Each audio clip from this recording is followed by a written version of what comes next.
إن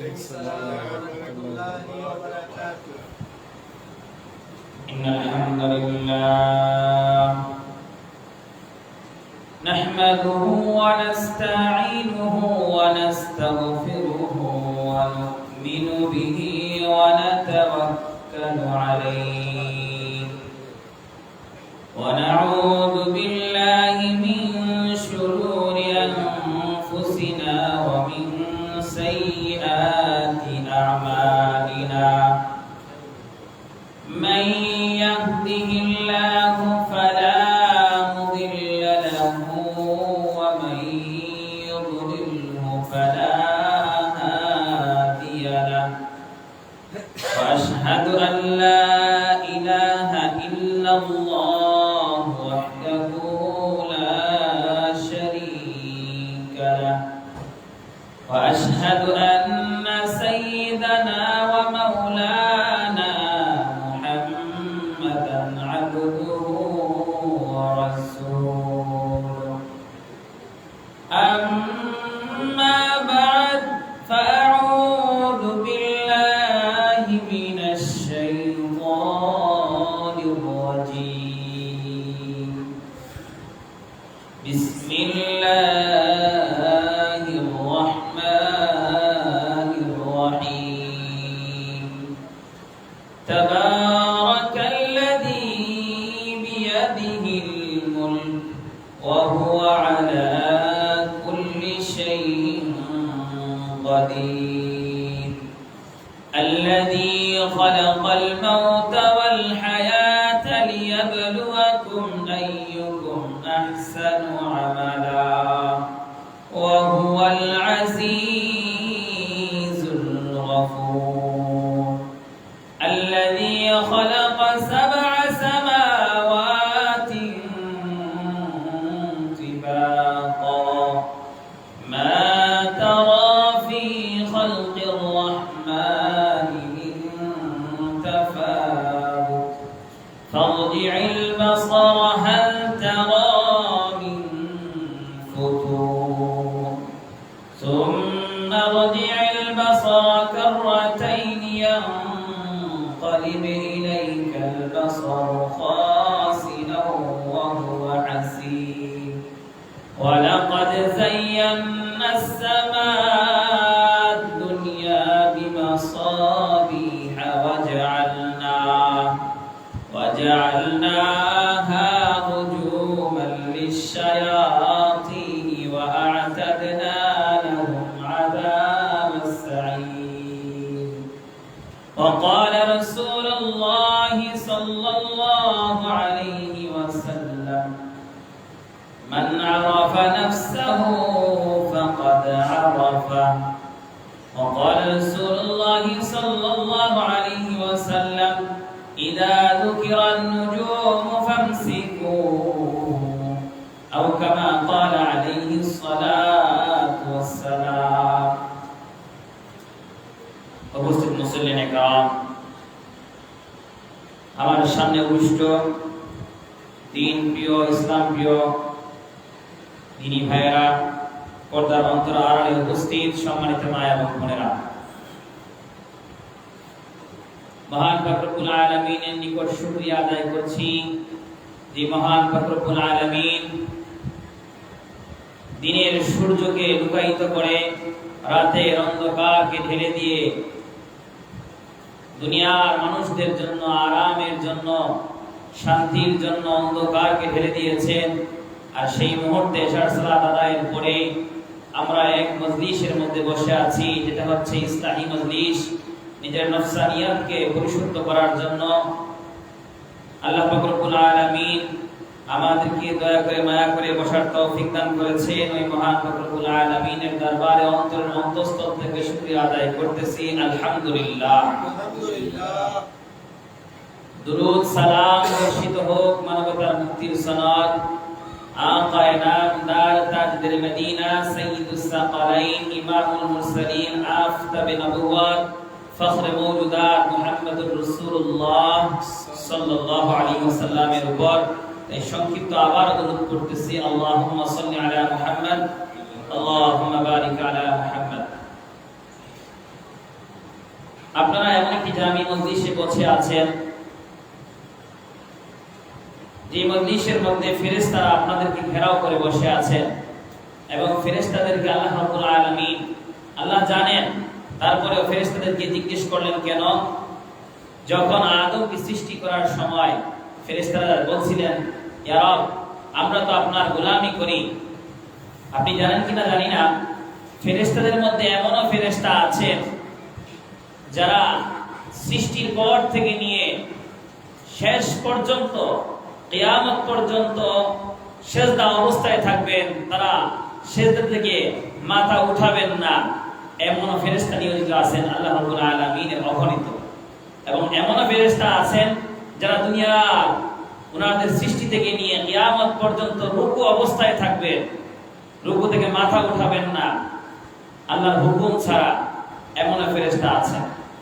এমন ফেরেশতা আছেন যারা আল্লাহ রাব্বুল আলামিনের কাজের জন্য ওনার হুকুমে দাঁড়িয়ে আছেন, যে ওনারা সেই নিঃশ্বাস পর্যন্ত, শেষ পর্যন্ত দাঁড়িয়ে থাকবেন, আল্লাহর ইবাদতে মগ্ন থাকবেন। ওনারা আল্লাহর হুকুম ছাড়া ওই জায়গা থেকে নড়বেন না। তাহলে বোঝা গেল একদল ফেরেশতা সেজদায় আছেন যারা শুরু থেকে নিয়ে শেষ পর্যন্ত সেজদায় থাকবেন। একদল ফেরেশতা আছেন যারা শুরু থেকে নিয়ে শেষ পর্যন্ত রুকু অবস্থায় থাকবেন। এবং একদল ফেরেশতা আছেন যারা শুরু থেকে নিয়ে শেষ পর্যন্ত ওনাদের শেষ নিঃশ্বাসের আগ পর্যন্ত ওনারা দাঁড়ানো অবস্থায়, কিয়ামরত অবস্থায় থাকবেন, আল্লাহর হুকুম ছাড়া একটু নড়চড় করবেন না। আপনারা এমন মজলিসে বসে আছেন যে মজলিস সম্পর্কে আল্লাহ রাব্বুল আলামিন অবগত আছেন, তারপরেও ওই মজলিসের মধ্যে এমন কিছু ফেরেশতারা আপনাদেরকে বেষ্টন করে আছেন। আল্লাহ রাব্বুল আলামিন ফেরেশতাদেরকে জিজ্ঞেস করেন যে এরা কি করে? বলে, রব আপনার গুণগান গায়, আপনার সম্পর্কে প্রশংসা করছে, আপনার হাবিবের উপর দুরূদ প্রেরণ করছে, আপনার কোরআন এবং সুন্নাহ নিয়ে আলোচনা হচ্ছে। আল্লাহ রাব্বুল আলামিন বলেন, তোমরা সাক্ষী থেকো, যারা এই মজলিসের মধ্যে বসে আছে এবং শেষ পর্যন্ত বসে থাকবে এবং এখান থেকে কিছু নিয়ে, ফায়দা নিয়ে, নিজের আমলকে ফিট করার জন্য এখান থেকে নিয়ে শেষ পর্যন্ত দোয়া শেষ করে এখান থেকে উঠে যাবে, এখান থেকে উঠার আগেই আমি তার সগীরা গুনাহগুলো মাফ করে দেব। সুবহানাল্লাহ। আল্লাহ রাব্বুল আলামিন কত রহমান করেন।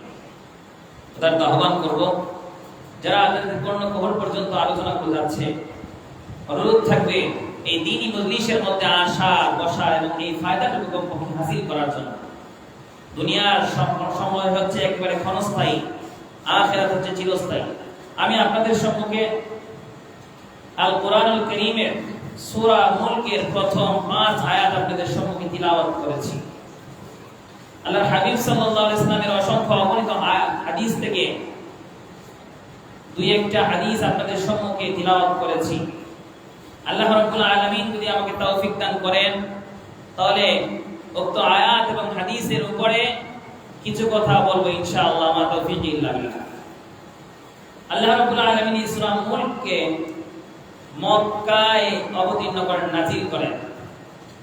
এই সূরা মুলক শব্দের অর্থ হচ্ছে রাজত্ব, কর্তৃত্ব, সার্বভৌম ক্ষমতার অধিকারী, তিনি অধিপতি। তাহলে একমাত্র রাজত্ব কার? আল্লাহ। সমস্ত কর্তৃত্বের কর্তৃত্বদাতা কে? আল্লাহ। এবং সার্বভৌমত্বের ক্ষমতার অধিকারী কে? আল্লাহ। তাই তো সেই হিসাবের দিন আল্লাহ রাব্বুল আলামিন জিজ্ঞেস করবেন, আজকের রাজত্ব কার? আজকের অধিপত্য কার? আজকে কই রাজা বাদশারা যারা দুনিয়ার মধ্যে ধার্মিকতা দেখাইতো, যাদের অট্টালিকা ছিল, যাদের হাজার হাজার লক্ষ কোটি কোটি টাকা ছিল, এই অল্প কিছু টাকা নিয়ে তারা বড়াই করত, যাদের শরীরের মধ্যে শক্তি ছিল, এই শক্তির দাপট দেখাইতো, আজকে কই রাজা বাদশারা, ওই ক্ষমতাধররা? তাদের হিসাব আজকে কি হবে? আল্লাহ রাব্বুল আলামিন সূরা মুলকের প্রথম আয়াতে বলতেছেন, তাবারাকাল্লাযী বিয়াদিহিল মুলক ওয়া হুয়া আলা কুল্লি শাইইন কাদির। বরকতময় সেই সত্তা আল্লাহ রাব্বুল আলামিন, বরকতময়, যার হাতে সব রাজত্ব, তিনি সব কিছুর উপর ক্ষমতাবান। আল্লাহ রাব্বুল আলামিন আমার হাবিবকে জানিয়ে দিচ্ছেন, হাবিব আপনি কি তিলাওয়াত করেন না? আমার আয়াতগুলো তিলাওয়াত করেন না? আমার তো মজা লাগে। আপনি যখন আমার বরত্ব স্বীকার করেন আমার মজা লাগে। বরকতময় সেই সত্তা যার হাতে সব রাজত্ব। আপনি মনে করেন আপনাকে 5 বছরের ক্ষমতা দেওয়া হয়েছে, 5 মাসের ক্ষমতা দেওয়া হয়েছে, আপনি মনে করেন আমি অনেক কিছু, আপনি কিছুই না। কথায় আছে নদীর এপার ভাঙে অপার করে, এই তো নদীর খেলা, সকাল বেলার বাচ্চারে তুই ফকির সন্ধ্যা বেলা। দুনিয়ায় যা কিছু আছে সব হচ্ছে ক্ষণস্থায়ী। আল্লাহ রাব্বুল আলামিন ছিলেন, আছেন, থাকবেন। এরপরের আয়াতে আল্লাহ রাব্বুল আলামিন বলতেছেন আল্লাযী খালাকাল মাউতা ওয়াল হায়াতা লিয়াবলুয়াকুম আইয়ুকুম আহসানু আমালা ওয়া হুয়াল আজিজুল গফুর। যিনি সৃষ্টি করেছেন মৃত্যু এবং জীবন। হ্যাঁ, কত সুন্দর একটি বাক্য। আল্লাহ রাব্বুল আলামিন বলতেছেন, বন্ধু জানিয়ে দিন, যিনি সৃষ্টি করেছেন জীবন এবং মৃত্যু, ওয়াল হায়াতা লিয়াবলুয়াকুম আইয়ুকুম আহসানু আমালা, ওয়াল হায়াতা লিয়াবলুয়াকুম আইয়ুকুম আহসানু আমালা। তিনি সৃষ্টি করেছেন জীবন এবং মৃত্যু। এবং কি বলছেন তারপরে? কে কর্মে তিনি পরীক্ষা করেন, যাতে পরীক্ষা করেন কে কর্মে উত্তম, কে ভালো কাজ করে। ওয়া হুয়াল আজিজুল গফুর, তিনি পরাক্রমশালী, ক্ষমাশীল। আল্লাহ রাব্বুল আলামিন বলেন আল্লাযী খালাকাল মাউতা ওয়াল হায়াতা লিয়াবলুয়াকুম আইয়ুকুম আহসানু আমালা। খালাকাল মাউত ওয়াল হায়াতা লিয়াবলুয়াকুম। আল্লাহ রাব্বুল আলামিন জীবন মৃত্যুর মালিক। তিনি জীবিত মানুষকে জীবিত করেন, জীবন দান করেন এবং তিনি মৃত্যু দান করেন। ওয়াল হায়াতা লিয়াবলুয়াকুম আইয়ুকুম আহসানু আমালা। আর এই যে সংক্ষিপ্ত জীবন, এইটা হচ্ছে পরীক্ষার জীবন, যাতে পরীক্ষা করেন কে ভালো কাজ করে, কে ভালো কাজ করে, উত্তম কাজ করে। তিনি পরাক্রমশালী, ক্ষমাশীল। আল্লাহ রাব্বুল আলামিন অনেক ক্ষমতাবান এবং উনি পরাক্রমশালী এবং ক্ষমাশীল। আল্লাহ রাব্বুল আলামিন যেমন হাকিম, ন্যায় বিচারক, এবং আল্লাহ রাব্বুল আলামিন হচ্ছেন রহমান আর রহিম, ক্ষমাশীল। আসেন, ফিরে আসেন আল্লাহর দিকে, যে মালিক আপনাকে দিনে 5 বার ডাক দেন, হাইয়া আলাস সালাহ, সালাতের জন্য আসেন, হাইয়া আলাল ফালাহ, কল্যাণের জন্য আসেন। আপনার কল্যাণের জন্য আপনাকে ডাকা হচ্ছে, অথচ আপনি অহেতুকভাবে আপনার সময়কে দুনিয়ার পথে বিলিয়ে দিচ্ছেন। আল্লাহ রাব্বুল আলামিন এই আয়াত দ্বারা বুঝাইতে চাইলেন, তোমার হায়াত দিয়েছি সংক্ষিপ্ত, এই সংক্ষিপ্ত হায়াতের মধ্যে কে কতটুকু পর্যন্ত আমলের প্রতিযোগিতা করতে পারে, নেক আমলের প্রতিযোগিতা করতে পারে, এটা রব আমি দেখি। এবং তোমার একটা সময় যখন তোমার আয়ু ফুরিয়ে যাবে, তোমার ব্যাটারির চার্জ শেষ হয়ে যাবে, তোমার ক্ষমতা শেষ হয়ে যাবে, তোমার যখন শেষ সময়ে তুমি পদার্পণ করবে, তোমার হায়াতের যখন তোমার সীমানা পর্যন্ত পৌঁছে যাবে, তখন তোমার মৃত্যু ঘটবে। আর এই তোমার আমলটুকু, তোমার মধ্যখান জীবনের আমলটুকু হচ্ছে তোমার উত্তম কাজ। এই কাজকে দিয়ে তুমি হয়তো জান্নাত পাবে, আর না হয় তুমি জাহান্নামে যাবে। এরপরে বলতেছেন আল্লাহ রাব্বুল আলামিন পরাক্রমশালী, ক্ষমাশীল। আপনি কাজ করেন, ভালো কাজ করেন, নেক কাজগুলো করেন, কিন্তু মনে রাখবেন এই নেক কাজগুলো আপনার কলবের সাথে, আপনার নিয়তের সাথে অন্তর্ভুক্ত। যেটা গত সপ্তাহে বলেছিলাম, আপনার নিয়ত হচ্ছে আমি লোক দেখানোর আমল করব, কিন্তু আপনার পরিপূর্ণ নিয়ত নয় এটা যে আমি আল্লাহর থেকে কিছু প্রতিদান পাবো, আল্লাহ রাব্বুল আলামিন এটার বিনিময় আমাকে দেবেন, বরং আপনার কাজ হচ্ছে মানুষের থেকে বাহবা পাওয়া। সাবধান। এরপরে তাফসীর বিদরা তাফসীর করেন, মৃত্যু ও জীবন উভয় পরীক্ষা, উত্তম কাজ এই প্রকৃত সাফল্যের মানদণ্ড। আল্লাহ পরাক্রমশালী ও ক্ষমাশীল। এবার কোরআন বলেছেন আল্লাযী খালাকাল মাউতা আল্লাযী খালাকা সাবআ সামাওয়াতি তিবাকা মা তারা ফি খালকির রাহমান মিন তাফাউত ফারজি'ল বাসারা হাল তারা মিন ফুতুর। আল্লাহ রাব্বুল আলামিন বলেছেন আল্লাযী খালাকা সাবআ সামাওয়াতিন তিবাকা, তিনি সৃষ্টি করেছেন 7 আসমান স্তরে স্তরে। কয় আসমান? 7 আসমান। আল্লাহ রাব্বুল আলামিন বলেছেন 7 আসমান সৃষ্টি করেছি, একটার পর একটা, স্তরে স্তরে। মা তারা ফি খালকির রহমান, রহমানের সৃষ্টি তুমি কোনো ত্রুটি দেখবে না? হ্যাঁ, তুমি ত্রুটি খুঁজতেছো, ত্রুটি দেখবা? মিন তাফাউত, আবার তাকাও, ফারজি'ল বাসারা হাল তারা মিন ফুতুর, কোনো ফাটল দেখতে পাবে না। তুমি এই সৃষ্টির মধ্যে ভুল ধরবা, তোমার চক্ষু আবার তাকাও, একবার না, আল্লাহ বলেছেন আবার তাকাও, বারবার তাকাও, তোমার দৃষ্টি আবার ফেরত আসবে, কিন্তু কোনো ভুল খুঁজে পাবে না।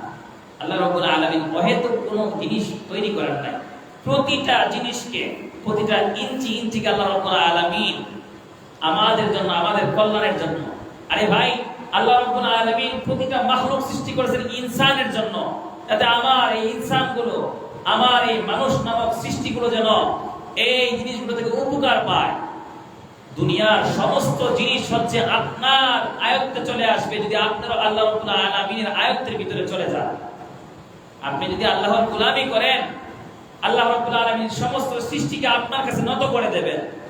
কেনই বা নত করবেন না? কুরবানির সময় যখন আপনি গরু কুরবানি দেন, গরুর শরীরে কি শক্তি কম?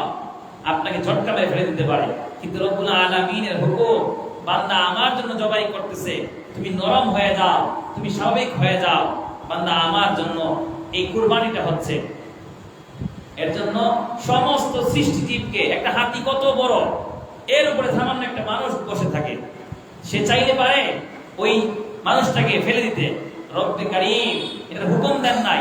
আপনি কত দামি, আপনার আজকে শক্তি আছে, কিন্তু আল্লাহ রাব্বুল আলামিনের কাছে সিজদা দেওয়ার মতো আপনার সময় নাই। আপনার শক্তি আছে, আল্লাহ রাব্বুল আলামিনের ঘর পর্যন্ত হেঁটে আসার শক্তি আপনার নাই। আল্লাহ রাব্বুল আলামিন আপনাকে চক্ষু দান করেছেন, এই চক্ষু দিয়ে দেখে দেখে আল্লাহর ঘর পর্যন্ত আসার ক্ষমতা আপনার নাই। এই ক্ষমতা সাময়িক সময়ের জন্য। আল্লাহ রাব্বুল আলামিন বলেছেন, আমি আসমান সাজিয়েছি স্তরে স্তরে, একটার পর একটা। দেখি তুমি আমার সৃষ্টির মধ্যে কোনো ভুল করতে পারো কিনা, তুমি দেখতে পাবে কিনা। আবার তাকাও, তোমার দৃষ্টি বারবার ফিরে আসবে, কিন্তু তুমি আল্লাহ রাব্বুল আলামিনের সৃষ্টির মধ্যে কখনো ভুল করতে পারবে না। এরপরে আল্লাহ রাব্বুল আলামিন বলেন, সুম্মা রাজি'ল বাসারা কাররাতাইন ইয়ানকালিব ইলাইকাল বাসারু খাসিআন ওয়া হুয়া হাসীব। তারপর বারবার তাকাও, সুম্মা রাজি'ল বাসার, বারবার তাকাও, কাররাতাইন ইয়ানকালিব ইলাইকাল বাসারু খাসিআন ওয়া হুয়া হাসীব। তোমার দৃষ্টি ক্লান্ত, ব্যর্থ হয়ে ফিরে আসবে। আল্লাহর কাছে ফিরে আসবে না, তোমার দৃষ্টি ক্লান্ত হয়ে ফিরে আসবে, ব্যর্থ হয়ে ফিরে আসবে, তুমি ত্রুটি ধরবা। এই কোরআনের আল্লাহর সৃষ্টির ভুল ধরতে গিয়ে যেই ভুল ধরেছে, এক জায়গায় আল্লাহর নাম কেটে দিয়েছে, আরেক জায়গায় দুইবার আসছে, আরেকবার তিনবার কাটছে, চারবার আসছে। আল্লাহর কোরআনের কারীমের সৃষ্টির ভুল ধরতে গিয়ে অসংখ্য বেদুইন, অসংখ্য বিধর্মীরা পর্যন্ত মুসলমান হয়ে গেছে। আল্লাহ রাব্বুল আলামিন তাকে হেদায়েত দিতে চান, কারো ক্ষমতা নাই তাকে ফিরিয়ে রাখার মতো। অথচ আপনি বংশগতভাবে মুসলমান, আপনি বংশসূত্রে ইসলাম ধর্মের উপরে ইস্তেকামত আছেন, কিন্তু এই মুসলমান হওয়ার পরে মুসলমানিত্বকে ধরে রাখতে পারলেন না। আমাদের বংশের মধ্যে অনেক সময় দেখা যায় যে বাবা তালুকদার বংশ ছিলেন, আমাদের অনেকের বংশের মধ্যে বাবা তালুকদার বা বাবা ছিলেন হচ্ছে এলাকার মাতবর, কিন্তু অনেক সময় মা বলে না, বাবার মতো হতে পারবা না, বাবার মতো হতে পারবা না। বংশের যে গৌরব, এটা ধরে রাখতে পারবি না তুই, তোর যে কর্ম দেখতেছি। তাহলে আপনি সৃষ্টির মধ্যে কত ভুল ধরবেন, বরং ভুল ধরতে গিয়ে আপনার দৃষ্টি বারবার ব্যর্থ হয়ে ফিরে আসবে। আল্লাহ যদি আল্লাহ রাব্বুল আলামিন আপনার কপালে হেদায়েত লেগে থাকেন, তাহলে এই কোরআন দ্বারা আপনি পরিবর্তন হতে পারেন। এর জন্য বারবার বলি ভাই, কোরআনগুলো খুলে পড়ুন। এই কোরআন রেখে দেওয়ার জিনিস নয়। আপনার ঘরে গিয়ে দেখলে খুঁজে পাওয়া যাবে টিভি কিন্তু এখনো চকচক করে, আপনার মোবাইল ফোন এখনো চকচক করে, আপনার ঘরের আসবাবপত্র আয়না পর্যন্ত চকচক করে, কিন্তু কোরআনের মধ্যে একবার কোরআন খুলে ধরতে মন চায় না। দেখি আল্লাহ রাব্বুল আলামিন এই কোরআন সূরা মুলকের প্রথম 5 আয়াতে কি লিখে রেখেছেন আমার জন্য। আমি ভুল ধরব সৃষ্টির মধ্যে। 5 নম্বর আয়াত যাচ্ছি, আল্লাহ রাব্বুল আলামিন বলেছেন, ওয়ালাকাদ যায়্যানাস সামাআদ দুনিয়া বিমাসাব। এই আসমানকে আমি কি দিয়ে? তারা দিয়ে। এই আসমানকে আমি চাঁদ দিয়ে, এই আসমানকে আমি সূর্য দিয়ে তৈরি করে রেখেছি বান্দা তোমার খুশির জন্য, তোমার আমিষত্বের জন্য, তোমার আনন্দের জন্য আমি প্রথম আসমানকে সাজিয়ে দিয়েছি। আপনি দেখবেন আপনার এই আসমানের মধ্যে আজকে তাকিয়ে দেখবেন কয়টা তারা আছে। মাঝে মাঝে দেখবেন কিছু তারা জলে আর নিবে, নিবু নিবু করে, জলে আর নিবে। আমরা মনে করি ওই তারা একটু পরে পড়ে যাবে, খসে পড়ে যাবে। দেখেন আপনি আজকে এখানে 10টা আছে, কালকে এখানে 5টা থাকবে। আল্লাহ রাব্বুল আলামিন এই তারাগুলো কত সুন্দর করে তার ইচ্ছা আপনাকে সাজিয়ে রেখেছেন। আজকে এখানে দেখবেন, কালকে ওইখানে। রাতে ঘুমানোর সময় চাঁদকে দেখবেন আপনার বাম দিকে, ঘুম থেকে উঠে দেখবেন আপনার চাঁদ আপনার পায়ের দিকে চলে আসছে, বাম দিকে চলে আসছে। কত সুন্দর নিয়ামত আল্লাহ আপনার জন্য সাজিয়ে দিয়েছেন। সকাল ঘুম থেকে উঠেন আলহামদুলিল্লাহিল্লাযী আহইয়ানা বা'দা মা আমাতানা ওয়া ইলাইহি নুশুর করে। আপনি আল্লাহ রাব্বুল আলামিন কত সুন্দর বললেন, আল্লাহ আপনি তো হায়াত মতের মালিক, আপনি আমাকে জীবন দান করেছেন। এই আল্লাহ রাব্বুল আলামিন আপনাকে সকালে সূর্য দেখাইলেন, আপনি নিয়ামত কতটুকু ভোগ করলেন। এরপরে বলতেছেন এবং সেগুলোকে করেছি শয়তানের জন্য প্রহারাস্ত্র। ওই যে তারাগুলো, আল্লাহ রাব্বুল আলামিন ওই তারাগুলোকে শয়তানের জন্য প্রহারাস্ত্র করেছেন। হ্যাঁ, ওয়া আ'তাদনা লাহুম আযাবাস সাঈর, আর আমি তাদের জন্য প্রস্তুত করেছি জ্বলন্ত আগুনের শাস্তি। ওই তারাগুলো হচ্ছে আগুনের মতো কণা, হুক্কা। আমরা হুক্কা বলি, আপনারা কি বলেন আল্লাহ জানেন, ঠিক আছে, আগুনের গোলা। তো তারাগুলো সাজিয়েছেন আপনার সৌন্দর্যের জন্য এবং সজ্জিত করেছেন, সেগুলো করেছেন শয়তানের জন্য প্রহারাস্ত্র। আপনার জন্য নিয়ামত, আর শয়তানের জন্য আঘাতের জন্য, তার শাস্তির জন্য তাকে প্রহারাস্ত্র বানিয়েছেন। আর আমি তাদের জন্য প্রস্তুত করেছি জ্বলন্ত আগুনের শাস্তি। এটার ব্যাখ্যায় মুফাসসিরিনে কেরাম লেখেন, আল্লাহ রাব্বুল আলামিন ফেরেশতাদের সাথে কিছু কথোপকথন করেন।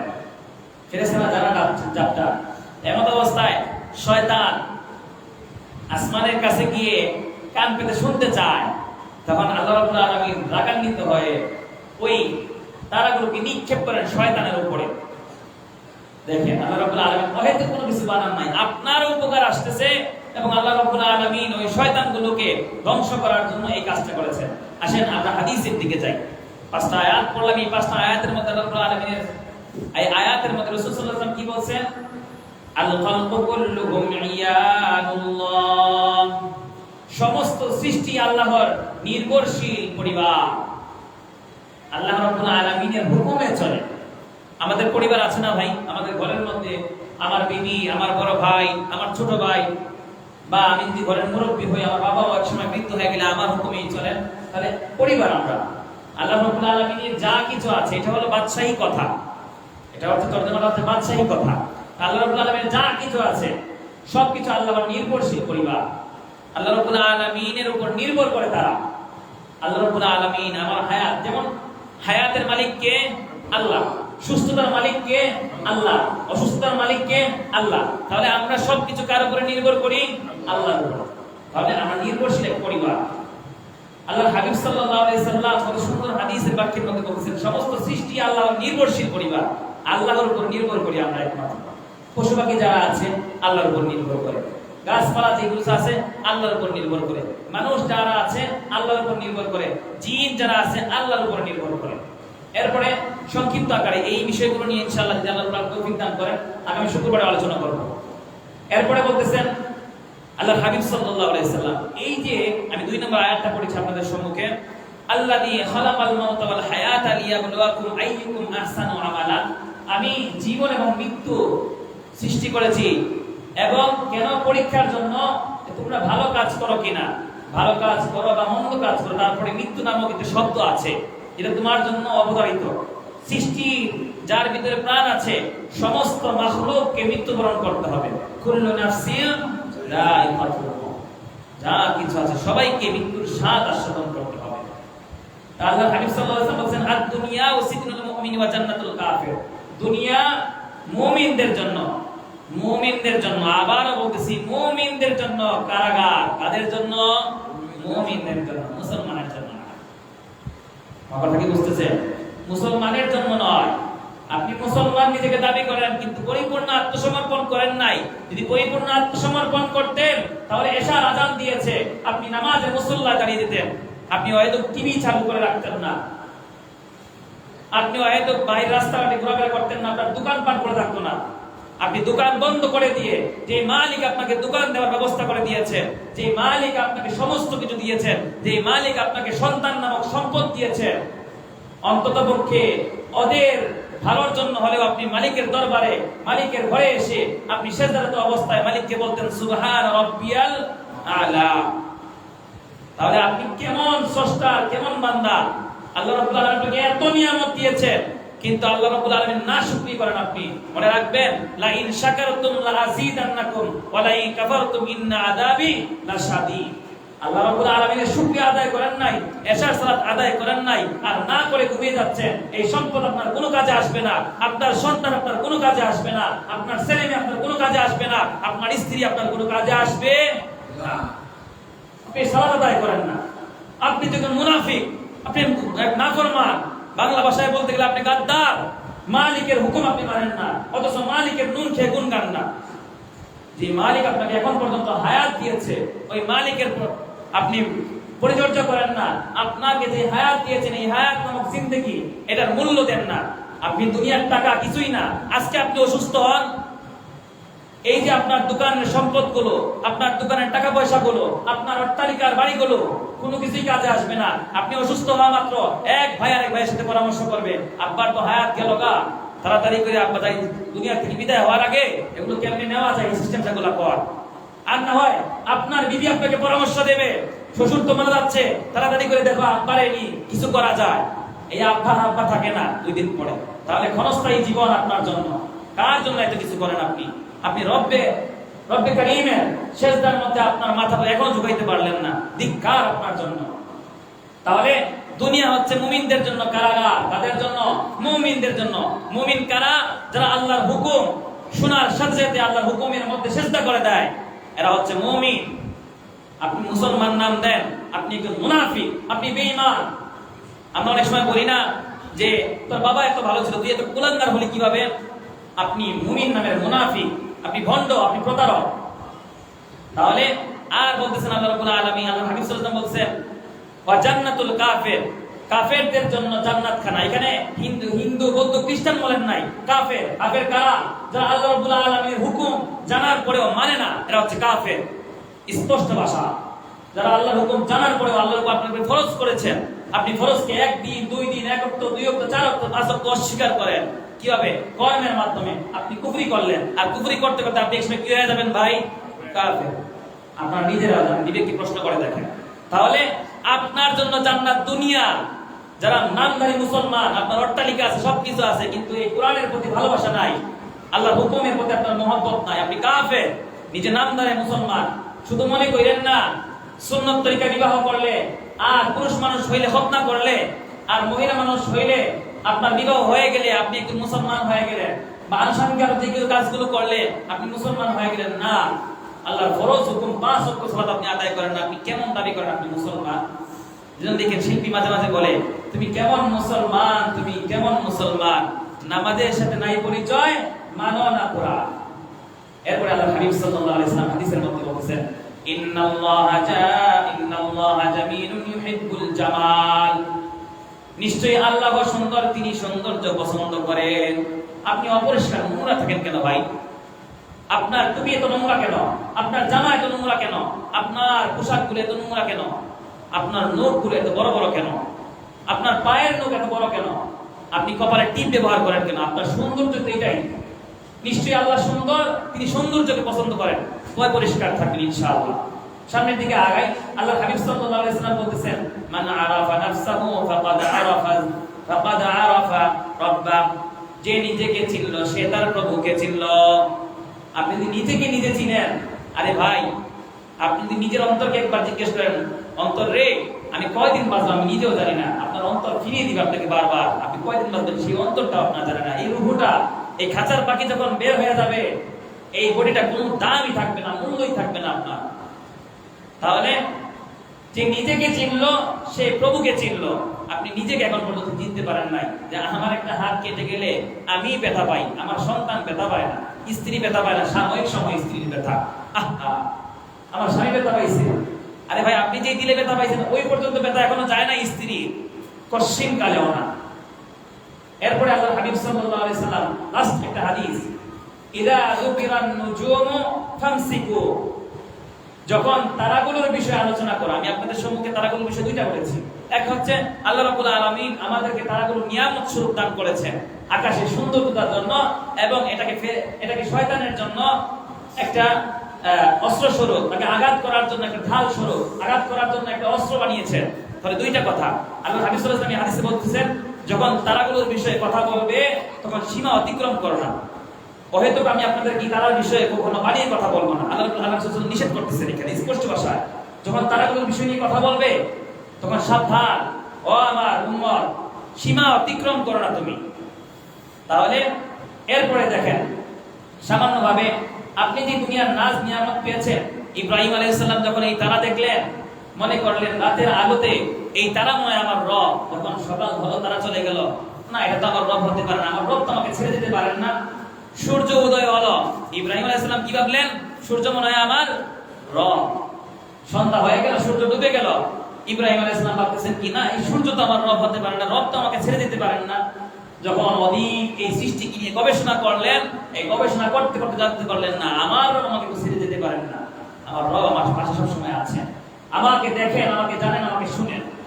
ইব্রাহিম আলাইহিস সালাম, আপনি এমন একজন সৃষ্টি, এমন একজন নবীর উম্মত হওয়ার পরে আপনার মনটা এখনো খুললো না যে আমি আমাকে নিয়ে চিন্তা করি, আমার রব তো একজন আছেন, আমাকে পাকড়াও করবেন, আমাকে হিসাবের ময়দানে দাঁড়াইতে হবে। সংক্ষিপ্ত আকারে আবার আগাচ্ছি। এরপরে দেখেন ফিরআউন, فقال فرعون ذروني فقال فرعون ربي أنا أعلم بالله لم أعلم أفتقولون قوما بظلم وأنتم تصلحون। ফিরআউন বলল, আমার প্রভু আমি। ফিরআউন বলতেছে কি, সূরা কাসাসের আয়াত নম্বর 38 এবং 40 এর মধ্যে, আয়াত 38 থেকে 40 এর মধ্যে আছে। ফিরআউন বলতেছে, ফিরআউন বলল, আমি নিজের প্রভু, আমি নিজে আল্লাহর চেয়ে আমি বেশি জানি। নাউযুবিল্লাহি মিন যালিক। ফিরআউন নিজে বলতেছে আল্লাহর চেয়ে আমি বেশি জানি, কিন্তু আল্লাহ তার গর্ব ও অত্যাচার ধ্বংস করলেন। মনে রাখবেন, এখানে আবারও ক্ষমতার কথা আসছে। ফিরআউন নিজের ক্ষমতা দেখা কি বলল, আমি আল্লাহর থেকে বেশি জানি, আমি নিজেই তো রব। ফিরআউন নিজেকে রব দাবি করলো। ফিরআউন জানতো আমি রব না, কিন্তু মানুষের মন জোগানোর জন্য সে নিজেকে ক্ষমতাবান দাবি করত, ক্ষমতাবান দাবি করত। এই ক্ষমতা চিরস্থায়ী নয়, এর জন্য আল্লাহ বলেন, কিন্তু আল্লাহ তার গর্ব ও অত্যাচার ধ্বংস করলেন। তাহলে আল্লাহ এই ক্ষমতা দেন কিসের, কয়দিনের জন্য? সাময়িক সময়ের জন্য। কয়দিনের জন্য ভাই?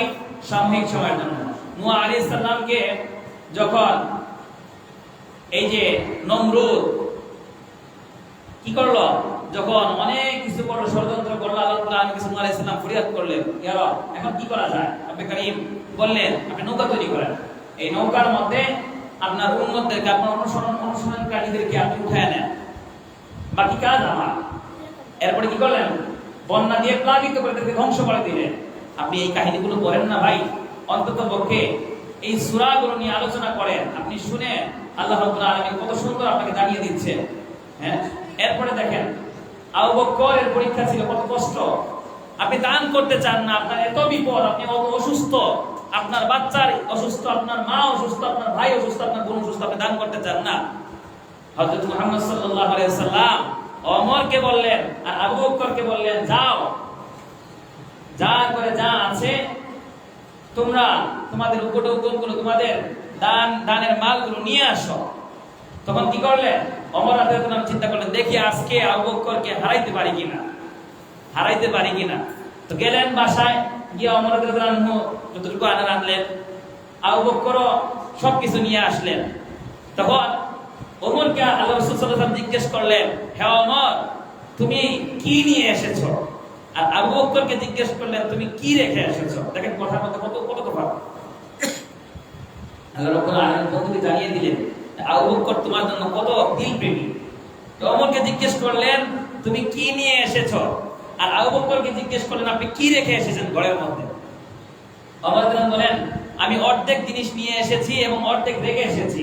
আর আবু বকর জবাব দিলেন, ইয়া রাসূলুল্লাহ, ঘরের যে বেড়া থাকে, আপনারা কি বলেন আল্লাহই জানে, ওই ঘরের বেড়া থাবড়া সুজ পরিমাণ যা পাইছি সব নিয়ে এসেছি, এবং ঘরের মধ্যে আল্লাহ এবং তার রাসূলকে রেখে এসেছি। সুবহানাল্লাহ।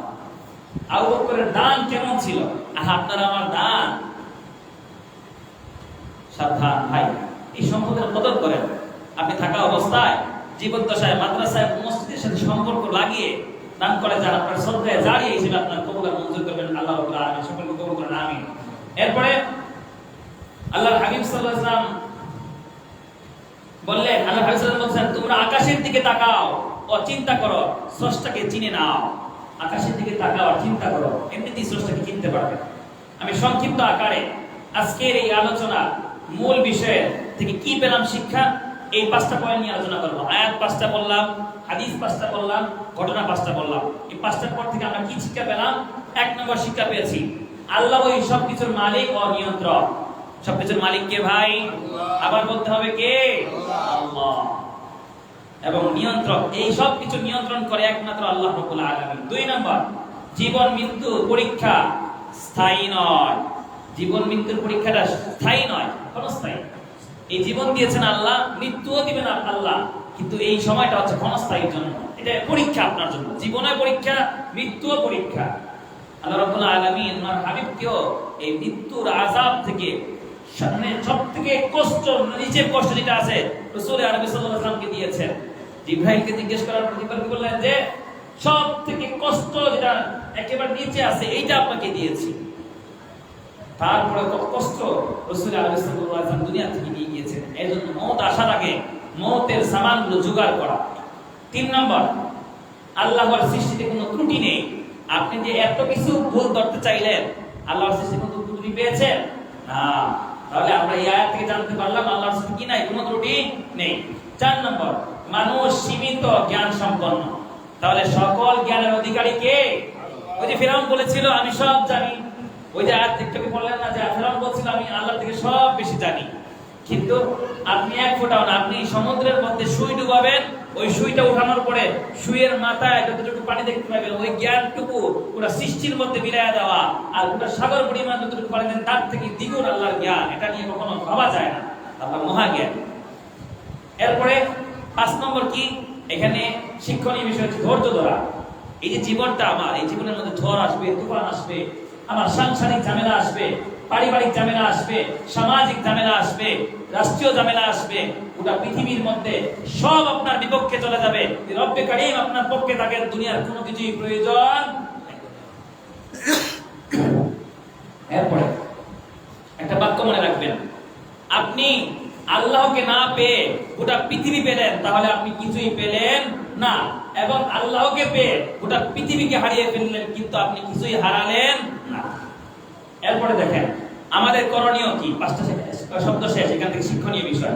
এখন আমাদের করণীয় হচ্ছে আল্লাহর রাজত্ব স্বীকার করে সর্বাবস্থায় তার উপর নির্ভর করা। কার উপর নির্ভর করবো ভাই? আল্লাহর উপরে। 2 নম্বর, সৎকর্মে মনোনিবেশ করা, সবসময় ভালো কাজের প্রতি আমাকে আগ্রহ দেওয়া। 3 নম্বর, প্রকৃতি ও সৃষ্টিতে আল্লাহর নিদর্শন চিন্তা করা।